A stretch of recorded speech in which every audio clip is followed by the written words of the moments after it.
কিয়ামতের ময়দানে আল্লাহর কাছে বান্দা কোন আমল করলে হিসেব ছাড়া জান্নাতে যাবে? জানেন কেউ? বলতে পারেন কেউ? ভাই, আল্লাহর কাছে হিসেব দিয়ে জান্নাতে যাওয়া কি সহজ কাম না কঠিন কাজ? আরে আল্লাহর কাছে তো অনেক দূরের কথা। আপনি যে প্রতিষ্ঠানে চাকরি করেন তার মালিকের কাছে, উপরস্থ বসের কাছে একেবারে পুঙ্খানুপুঙ্খ করে প্রতিটা পয়সার হিসাব দিয়ে একদম সবকিছুতে পারফেক্টনেস প্রমাণ করা, এটাই তো একটা কঠিন কাজ, দুঃসাধ্য কাজ। সেখানে সারা জীবনের হিসাব আল্লাহর কাছে দিয়ে পাই পাই করে তারপর আপনি জান্নাতে যাবেন, বিষয়টা এত সহজ না।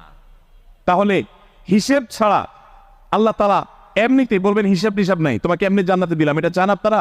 দেখুন কোরআনে কারীম আল্লাহ তাআলা বলছেন, ইন্নামা ইউওয়াফাস সাবিরুনা আজরাহুম বিগাইরি হিসাব। আল্লাহ বিনিময় দেওয়ার ক্ষেত্রে, সওয়াব দেওয়ার ক্ষেত্রে দুনিয়াতে যারা সবরকারী হবে, যারা ধৈর্যশীল হবে, যারা সহিষ্ণু হবে, যারা নিজেকে নিয়ন্ত্রণ করতে পারবে, এই সবরকারীদেরকে আল্লাহ তাআলা হিসেব ছাড়া দিবেন।